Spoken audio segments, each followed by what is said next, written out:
Hello.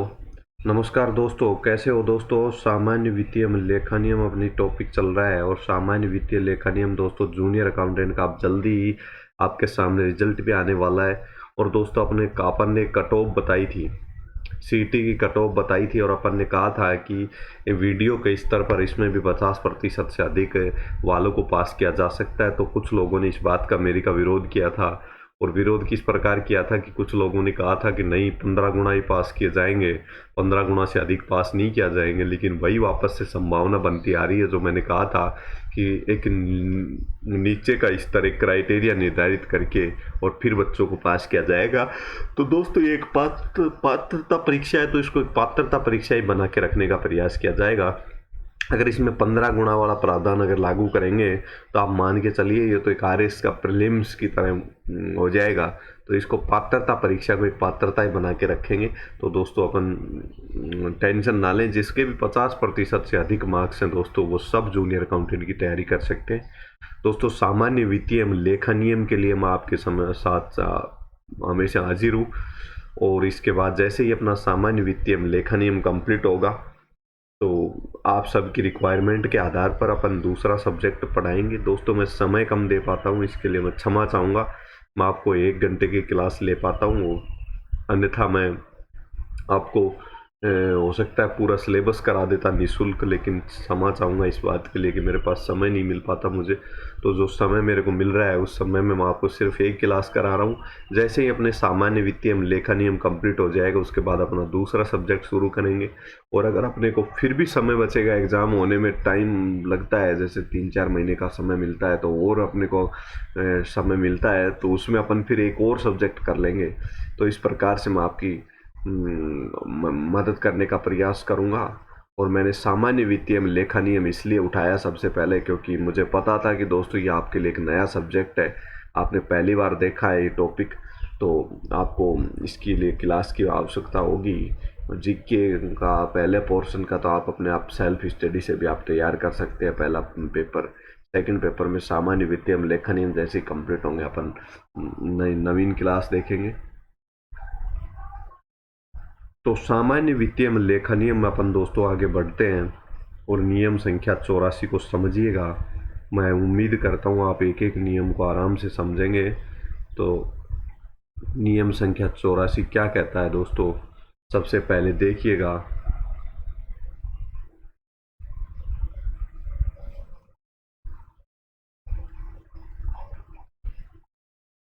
तो दोस्तों नियम संख्या 84 क्या कहता है, ये दावों को प्रस्तुत करने संबंध में डीडीओ जो अपना होता है, डीडीओ द्वारा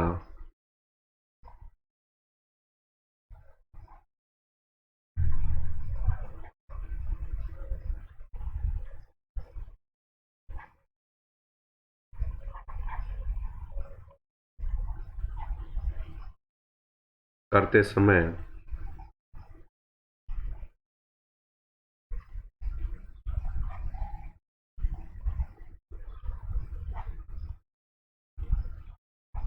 डीडीयू द्वारा दावों को प्रस्तुत करते समय ध्यान रखने योग्य बातें क्या क्या हैं। तो डीडीओ द्वारा ये दावों को प्रस्तुत करना यानी क्लेम करना। डीडीओ दोस्तों बिल तैयार करके जब आहरण वितरण अधिकारी के पास भेजता है तो भुगतान के लिए इस कार्य को क्या कहते हैं, क्लेम करना कहते हैं, दावा प्रस्तुत करना कहते हैं कि ये भुगतान किया जाना है।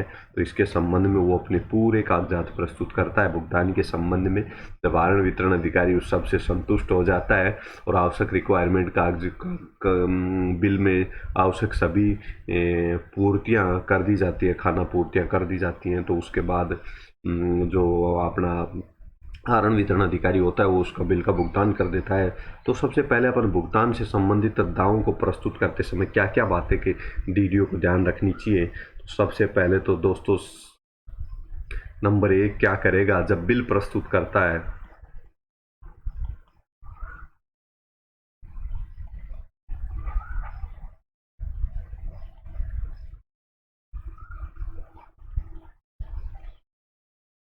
दोस्तों जब बिल प्रस्तुत करता है तो मैंने आपको बताया था, जब खिड़की पर बिल, पहले अपन एक नियम में पढ़ा था, जब खिड़की पर बिल प्रस्तुत किया गया या ऑनलाइन बिल भेजा गया तो एक रसीद दी जाती है।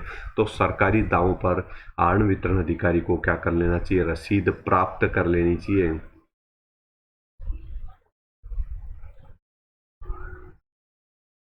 एक तो इस बात का ध्यान रखना आवश्यक है कि जब बिल आहरण वितरण अधिकारी डीडीओ जब बिल को किस कोषागार में जमा कराता है तो कोषागार से एक रसीद प्राप्त कर लेनी चाहिए, उसको सरकारी दावों पर रसीद ले लेनी चाहिए। दूसरा कार्य, आहरण वितरण अधिकारी को दावा प्रस्तुत करने, भुगतान का बिल प्रस्तुत करने में क्या करनी चाहिए, उसको बिलों पर क्या करना चाहिए, हस्ताक्षर करना चाहिए।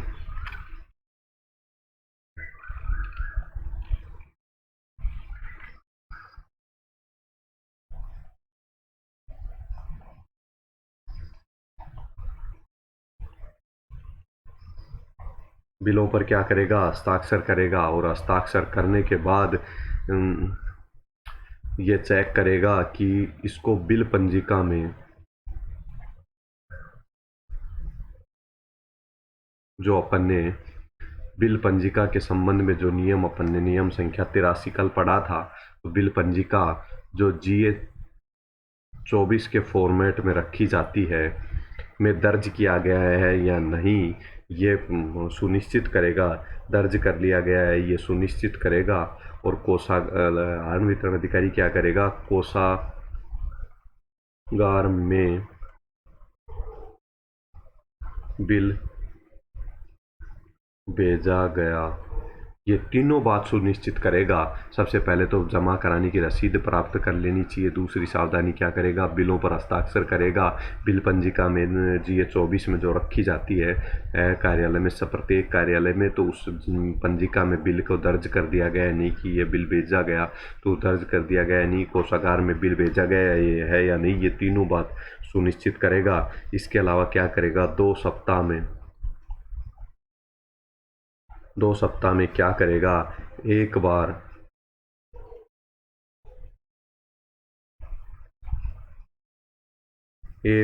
बिल पंजिका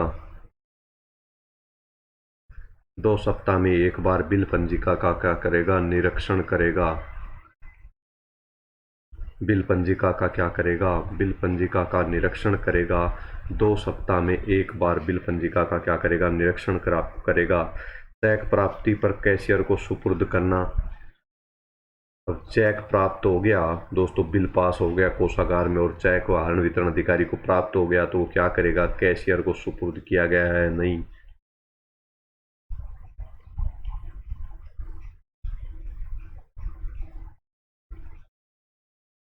कैशियर को सुपुर्द करेगा। और नगद भुगतान की पंजिका में कैशियर क्या करेगा, नगद भुगतान की पंजिका जो होगी GA 25 में, उसमें क्या करेगा, दर्ज करेगा। तो दोस्तों, आहरण वितरण अधिकारी को ध्यान रखने योग्य बातें क्या क्या थी, बिल प्रस्तुत करता है तो उसके संबंध में, दावे प्रस्तुत करने के संबंध में ध्यान रखने योग्य बातें क्या क्या हैं। सरकारी दावा जब बिल प्रस्तुत किया जाता है कोषागार में, तो वहाँ से रसीद प्राप्त करनी चाहिए। बिलों पर हस्ताक्षर किए या नहीं, ये सुनिश्चित करना चाहिए। बिल पंजिका में GA 24 में जो रखी जाती है उसमें बिल दर्ज हो गया है, ये भी सुनिश्चित करेगा। कोषागार में भेज दिया गया है, इस बात का भी ध्यान रखेगा। 2 सप्ताह में एक बार बिल पंजिका का निरीक्षण करेगा जो GA 24 में रखी गई है। चेक प्राप्त होने पर कैशियर को सुपुर्द कर दिया गया है, ये भी सुनिश्चित करेगा।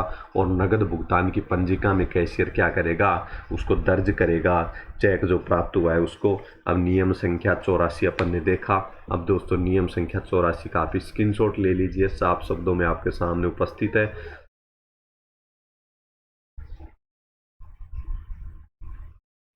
एक मिनट, नियम संख्या 84 दोस्तों आपके सामने। अब इसका स्क्रीनशॉट ले लीजिए, आपके सामने नियम संख्या 84 स्पष्ट शब्दों में उपस्थित है, प्रस्तुत है दोस्तों।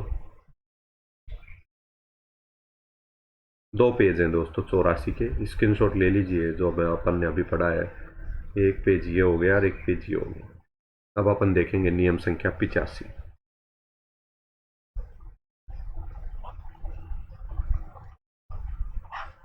दोस्तों, नियम संख्या 85 रसीदों पर टिकट के संबंध में।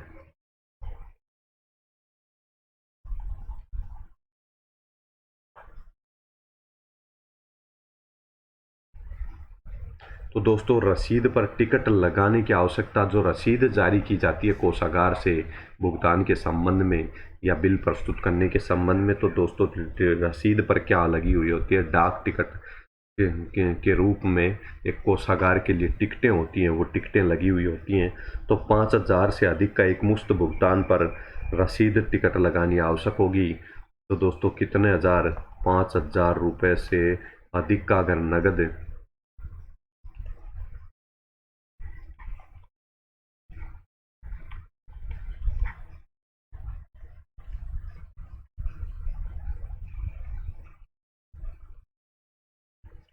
5,000 रुपये से अधिक का नगद भुगतान किया गया हो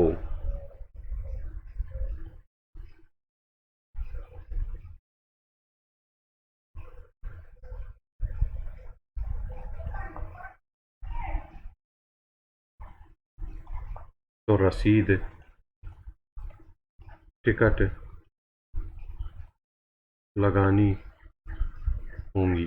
तो रसीद टिकट लगानी होंगी। रसीद टिकट लगाना किन मामलों में आवश्यक नहीं है, छूट दे रखी है।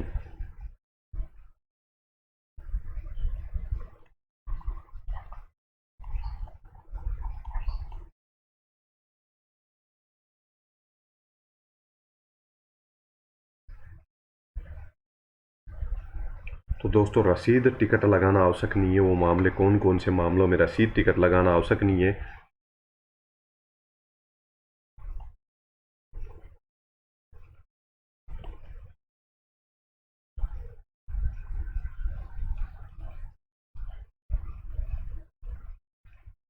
दोस्तों सरकार की ओर से सरकार को अगर भुगतान किया जाता है तो रसीद टिकट लगाने की आवश्यकता नहीं है।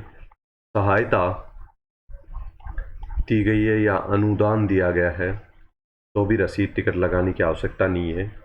तीसरा, अकाल राहत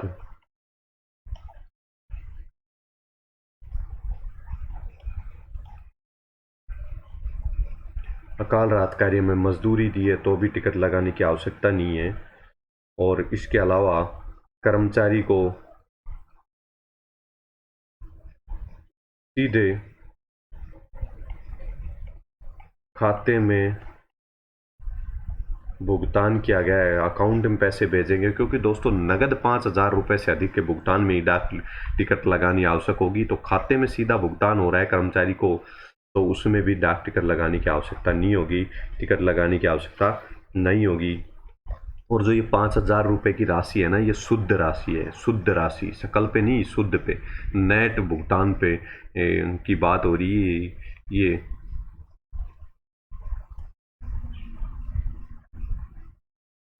नेट पेमेंट की बात है ये दोस्तों। तो अपन ने अकाल राहत के का संबंध में भी पढ़ लिया भुगतान के रूप में।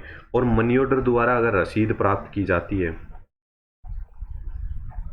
मनी ऑर्डर द्वारा भुगतान किया गया है और रसीद प्राप्त की जाती है तो उसमें भी आवश्यकता नहीं है, क्योंकि मनी ऑर्डर भी बैंक के द्वारा होता है तो नगद में नहीं है ये, तो इस मामले में भी रसीद प्राप्त नहीं की जाएगी। तो दोस्तों नियम संख्या 85 आपने समझा।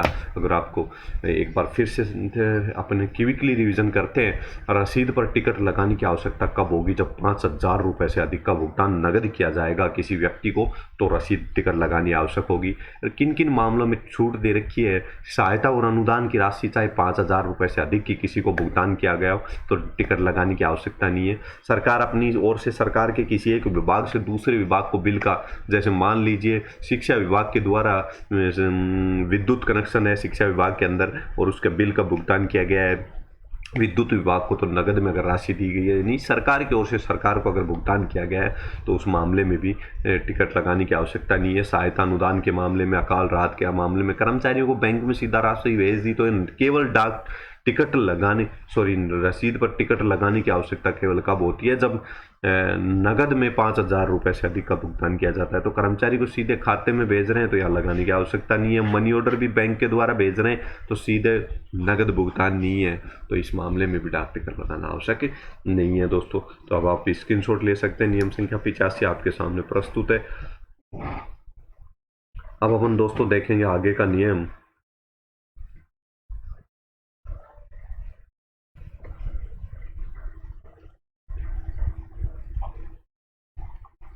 दोस्तों नियम संख्या 86। दोस्तों ये वर्तमान में लागू नहीं है।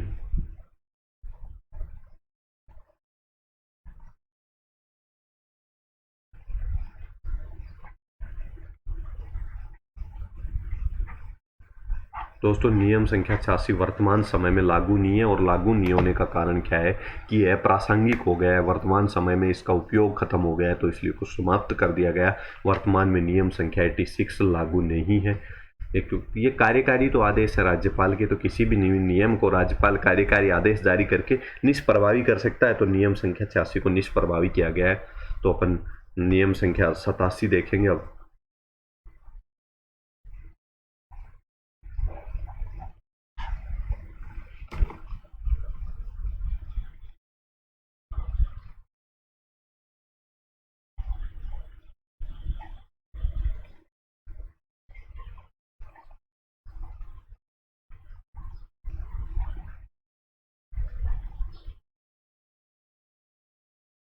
भुगतान के बाद बिल की मूल प्रति खो गई हो, यानी कि दोस्तों किसी अगले व्यक्ति को बिल पास हो गया कोषालय में, कोषागार में, और भुगतान भी हो गया, और उसके बाद उसकी बिल की मूल प्रति खो गई है, क्योंकि बिल कोषागार में सुरक्षित रखा जाता है, तो दोस्तों उसके संबंध में क्या नियम है। ये नियम कहता है कि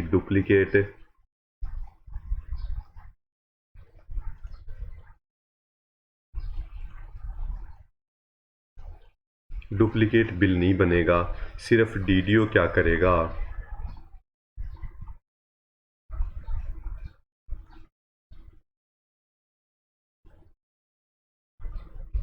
दोस्तों अगर भुगतान कर दिया गया है किसी बिल का कोषागार से, और कोषागार से वो बिल गुम हो गया, कहीं पे खो गई उसकी मूल प्रति, तो वो बिल के लिए डुप्लीकेट बिल तैयार कौन करके भिजवाता है? बिल तैयार करके भिजवाता है डीडीओ। तो डीडीओ को उस बिल भेजने के लिए वापस से डुप्लीकेट बिल तैयार नहीं करवाया जाएगा। डीडीओ से केवल कार्यालय कोषागार में जो अधिकारी होगा वो क्या कर लेगा, प्रमाण पत्र प्राप्त कर लेगा, और इसके अलावा और कुछ नहीं किया जाएगा। तो अपन ने नियम संख्या 87 देखा, अब नियम संख्या 88 देखेंगे। दोस्तों ये नियम संख्या 88 कहता है भुगतान से पूर्व अगर बिल खो गया, अपन ने पहले पढ़ा भुगतान के बाद बिल खोया है, भुगतान के बाद तो, लेकिन भुगतान के पूर्व बिल खो गया तो क्या करेंगे?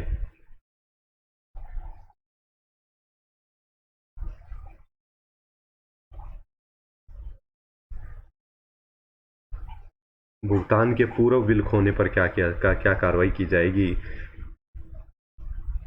अब भुगतान से पूर्व में भी दो स्थितियां हैं, डीडीओ के हस्ताक्षर हुए थे या नहीं। डीडीओ ने यदि हस्ताक्षर कर दिए थे तो दोस्तों क्या होगा,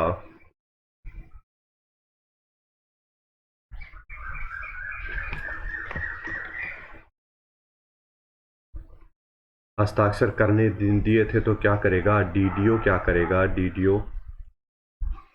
कोषागार से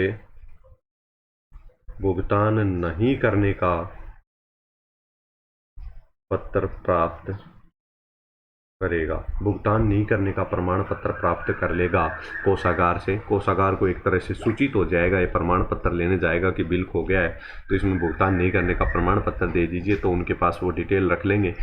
और उस व्यक्ति को, अगर कोई अन्य व्यक्ति वो बिल लेके आता है हस्ताक्षर वाला, तो भुगतान नहीं किया जाएगा। यदि डुप्लीकेट बिल इस मामले में भी नहीं बनाया जाएगा, हस्ताक्षर हो गए हैं तो।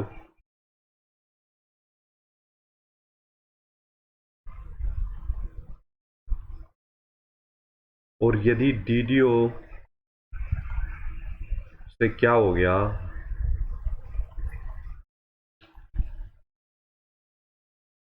डीडीओ के हस्ताक्षर से पूर्व अगर बिल खो गया,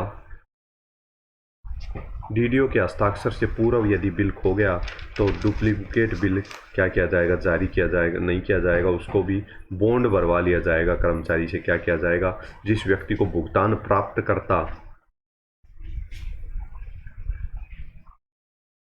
या दावाकर्ता से क्या कर लिया जाएगा, बॉन्ड भरवा लिया जाएगा। हस्ताक्षर से पूर्व खो गया तो बॉन्ड भरवा लिया जाएगा, हस्ताक्षर के बाद खो गया तो कोषागार से प्रमाण पत्र प्राप्त कर लिया जाएगा भुगतान नहीं करने का। तो भुगतान से पूर्व बिल खोने के संबंध में भुगतान के बाद अगर बिल खो गया तो कोषागार डीडीओ से प्रमाण पत्र प्राप्त करेगा, इसमें उल्टा होगा। तो नियम संख्या 87 और 88 अपन ने समझा। अब नियम संख्या 87 का आप स्क्रीनशॉट ले लीजिए, 86 87 का स्क्रीनशॉट ले लीजिए। और दोस्तों नियम संख्या 88 आपके सामने अभी प्रस्तुत करता हूं, और नियम संख्या 88 का भी आप स्क्रीनशॉट ले लीजिए। तो दोस्तों आज की क्लास में अपन ने नियम 84 85 86 87 और 88 अपन ने आज की क्लास में कितने नियम देखे, 3 और 2 5 नियम देखे हैं टोटल। और धन्यवाद, आज की क्लास में इतना ही। दोस्तों चैनल को सब्सक्राइब कर लें और नोटिफिकेशन को ऑन कर ले, बेल आइकन को ऑन कर ले। लाइफलाइन क्लासेज आपको सामान्य वित्तीय में लेखा नियम कंप्लीट कराएगी, और सामान्य वित्तीय लेखा नियम कंप्लीट कराएंगे आपको बिल्कुल ऑथेंटिक और अच्छे नोट्स उपलब्ध कराए जा रहे हैं। तो दोस्तों ये आप समझिएगा, एक एक पॉइंट को याद करते हुए चलिएगा, साथ में नोट्स बनाते हुए चलिएगा। दोस्तों जो अभी से लगेगा वो सबसे आगे रहेगा कंपटीशन में। सीधे शब्दों में आपको कह दूं, जूनियर अकाउंटेंट का नोटिफिकेशन अब आने के बाद अगर कोई स्टूडेंट तैयारी प्रारंभ करेगा तो दोस्तों वो ऑब्वियसली बात है, सीधी सी बात है, वो पीछे रहेगा, क्योंकि वो कब कोचिंग करेगा, कब तैयार करेगा, या फिर कहें अपन कब ये सामान्य वित्तीय लेखा नियम नए हैं आपके लिए, पहली बार आए हैं ज़िंदगी में। चाहे आपने किसी भी कंपटीशन की तैयारी की हो, जूनियर अकाउंटेंट को छोड़कर आपके सिलेबस में कहीं नहीं मिलेंगे। और आरएसआर जो अपने दे रखे हैं सेवा नियम, वो उनकी भी स्थिति कुछ ऐसी है, वो भी पहली बार देखने को मिलेंगे। तो ये चीज़ें आपको तैयार करनी बहुत आवश्यक है। तो अभी से आप तैयार करते रहें। सामान्य वित्तीय में लेखा नियम आपको इसलिए कराए जा रहे हैं कि कम से कम जूनियर अकाउंटेंट का जब अभ्यर्थना आए तो उस समय कम से कम आपका एक सब्जेक्ट आपको लगे कि हाँ अपन ने ये सब्जेक्ट तो अच्छे से तैयार कर लिया है। छोटा सब्जेक्ट है दोस्तों, बहुत छोटा सब्जेक्ट। अगर आप नोट्स बनाने लगोगे तो आपको पता लगेगा आपने 50 से 60 पेज, या मैं कहूँ मान लो अधिकतम 70 पेज आपके रजिस्टर के 70 से 80 पेज के अंदर ये पूरा मैटर हो जाएगा। तो दोस्तों बिल्कुल छोटा सब्जेक्ट है, छोटे टॉपिक है, और 25 क्वेश्चन आने वाले अगर पुराने पैटर्न पर एग्जाम होती है, और नया पैटर्न कुछ निर्धारित होगा तो भी आपके सिलेबस में रहेगा, इस बात का मैं आपको दावा कर सकता हूँ। और दोस्तों जो मैंने 50% आपको क्वेश्चन आने पर सीटी पास होने के लिए जो वीडियो बनाया था वो आप क्लास देखना। मैंने 50% के लिए आपको क्लास बना के दी है, और मैं आपको आज भी कह रहा हूँ कि 50% से अधिक वाले सभी व्यक्ति सीटी में पास किए जाएंगे।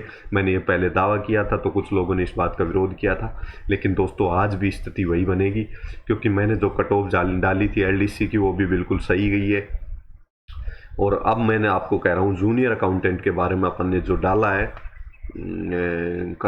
सीटी के लिए अपन ने जो कट ऑफ डाली थी क्वालिफाइंग की वाली, वो 50% की। आप अपना वीडियो देख सकते हैं, लाइफलाइन क्लासेस पे अब भी अवेलेबल है आपके लिए।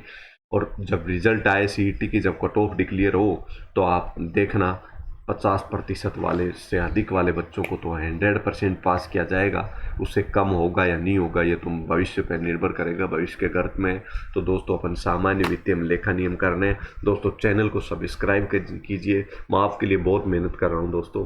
तो आपका भी एक दायित्व बनता है कि आप सब चैनल को सब्सक्राइब करें, बेल आइकन ऑन कर लें ताकि आपको नोटिफिकेशन मिलता रहे, कोई भी क्लास आए तो आपको पता लग जाए। और तीसरा दोस्तों अपने दोस्तों के साथ शेयर कीजिएगा लाइफलाइन क्लासेस को। धन्यवाद दोस्तों, आज की क्लास में इतना ही। अब अपन देखेंगे नेक्स्ट क्लास में सरल भाषा में अच्छे नोट्स उपलब्ध करा रहा हूँ। धन्यवाद दोस्तों।